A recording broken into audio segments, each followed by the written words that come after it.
Good morning, I'm Maddie Jansen, and this is the podcast of 17 News at Sunrise. It's everything you need to know to start your day in about 15 minutes. Working in the spirit of the Golden Empire, this is 17 News at Sunrise. Good morning. It is 5 a.m. on this Thursday morning. I'm Alex Fisher. Mary Kate's here and Kevin Charette here as well. And we are starting off with another warmer day, I'd say. Yeah, it's going to be another warm one, warmer than the 70s we were seeing yesterday. In fact, today we're going to be pushing near 90. I'm not ready. So, yeah, I don't think a lot of people are ready, but get ready because it's going to, at least we get a cool down for the weekend, which we're going to talk about throughout the morning. But let's start with today, and we've got clear skies out there. As we take a look at your day, starting out in those 50s, 80 by noon. By 3 o'clock, we're going to be right near 90 degrees and a light northerly wind at 9. For the mountains, right now, you're in the 30s, 37 degrees. No winds. We'll see a light breeze throughout the afternoon, and you can see the temperature is also going to be warming, starting out in those 30s and then mid-70s by 3 o'clock. We're on Mueller Watch 3.0 after waiting for the special counsel to finish the report and Attorney General William Barr to release a summary. We're now just hours away from seeing the full report. The much-anticipated Mueller report will be released in about 3 hours. The Department of Justice will put out a redacted version of this report. It details Special Counsel Robert Mueller's investigation of Russian interference in the 2016 presidential election and the question of whether President Donald Trump's campaign colluded with Russian agents in that meddling. Attorney General William Barr has said the special counsel found no evidence of collusion involving the Trump campaign. Barr has also said, based on the report, both he and Deputy Attorney General Rod Rosenstein found no reason to believe the president obstructed justice in the case. And we're tracking this story closely. And 17's Eitan Wallace, he is our political reporter here at 17 News. He joins us early this morning in the newsroom with more. Eitan, what can you tell us? Well, Alex and Mary Kate, good morning to both of you. Yes, we are tracking this very closely. Let me first begin with a few fast facts about the Mueller report. It was nearly 2 years ago that Special Counsel Robert Mueller first began his investigation into Russian interference in the 2016 presidential election. Now, that report lasted 675 days to be exact. In that time, Mueller charged 37 people and entities with a combined 199 criminal counts. Of those, 7 pled guilty, 5 were sent to prison, and 1 person was convicted at trial. But the big takeaway here, Attorney General William Barr has said the special counsel found no evidence of collusion involving the Trump campaign and Russia.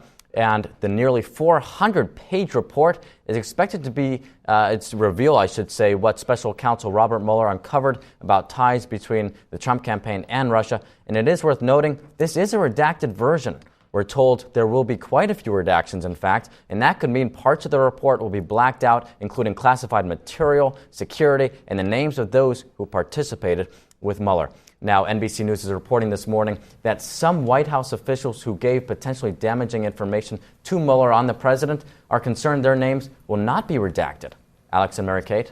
Eitan, how are our elected leaders here in Kern County responding to this? That's a great question. It's really pretty evenly split on the party line, Mary Kate. While House Minority Leader and Bakersfield Congressman Kevin McCarthy has not released an official statement this morning, he has long said he hopes the country moves on.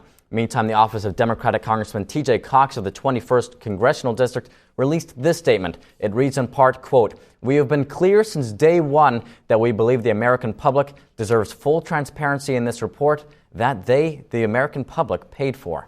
And just in, House Speaker Nancy Pelosi and Senate Majority Leader Chuck Schumer called for Special Counsel Robert Mueller to appear before Congress as soon as possible to testify about the report.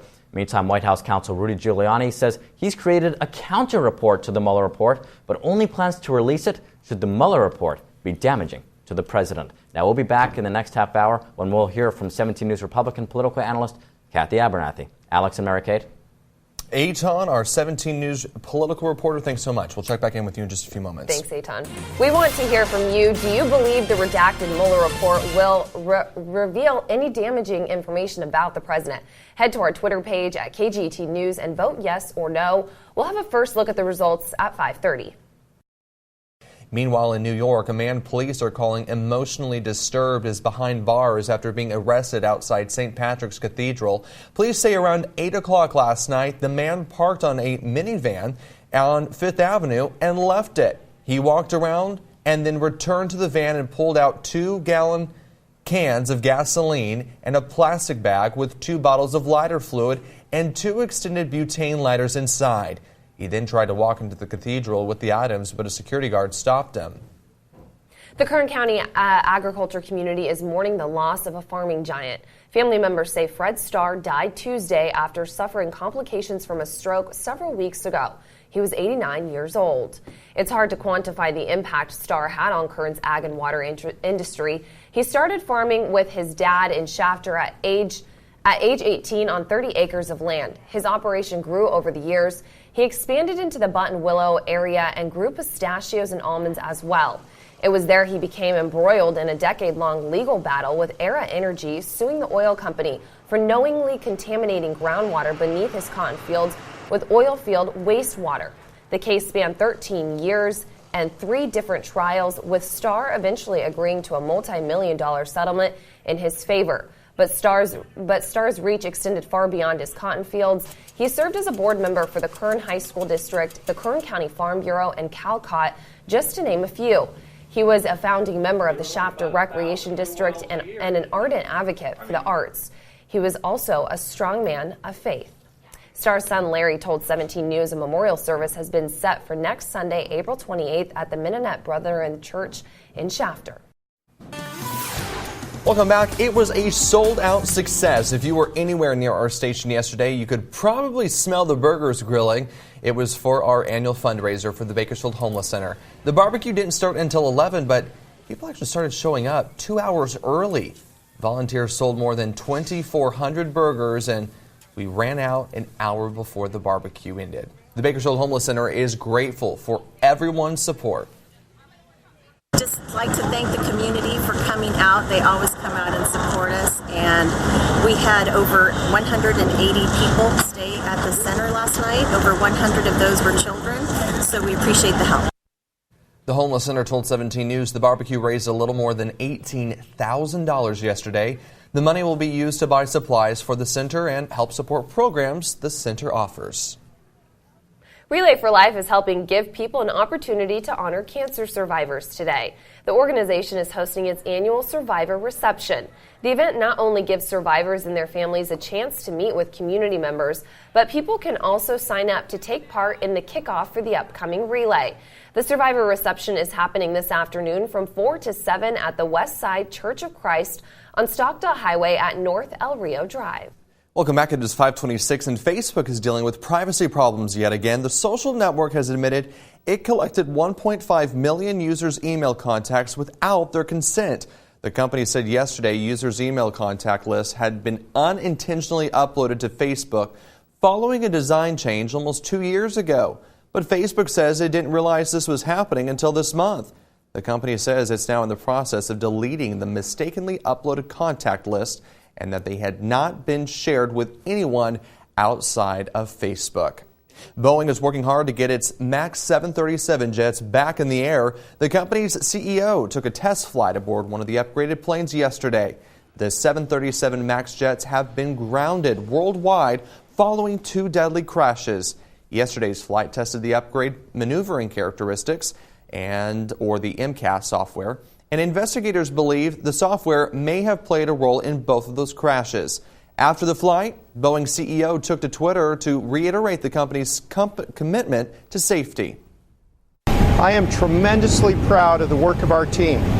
This team of Boeing pilots, engineers, technical experts, and our partners who are comprehensively testing the software to make sure that it does the job, and they're taking the time to get it right. The FAA says it will require pilots to undergo additional computer or iPad training, but not simulator training, before Boeing 737 MAX jets are back in the air, though this could still be months away, well into the busy summer travel season. Starting today, people in Bakersfield can get their pets' food dropped off on their doorstep. The delivery service Shipt has partnered with Petco to make it happen. Here's how it works. You download the Shipt phone app and sign up for the service. Then enter your zip code, pick Petco, and start shopping. The service costs $99 for a year-long subscription. Thanks for listening to the podcast of 17 News at Sunrise. It's a 15-minute summary of everything you need to know about Kern County. There's a new episode every weekday.